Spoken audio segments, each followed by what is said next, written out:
செவி கொடுக்கிறவனே பேசத்தக்கவனாம். செவி கொடுக்கிறவனே பேசத்தக்கவனாம்.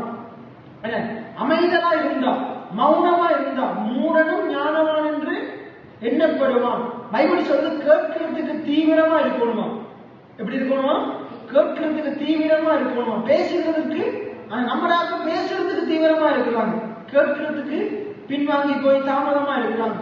எப்பயுமே நீங்க உங்களுடைய வாழ்க்கையில இந்த இடத்துல இருக்கிற நீங்க வெற்றியாளராக மாறணுமா இருந்தா எப்பயுமே ஆண்டுடைய வார்த்தைகளை கேட்கிறதுக்கு. நான் ஜனவரி முதல் 2 கிழமையும் பேசினேன்.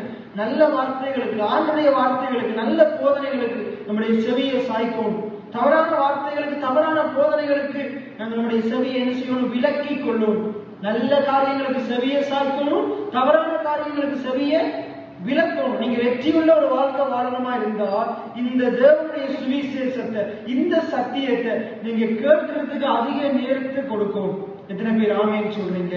நீங்க அதிகமா இந்த நேரத்தை கேட்கறதுக்கு கொடுத்து பாருங்க, காது கொடுத்து கேட்டு பாருங்க.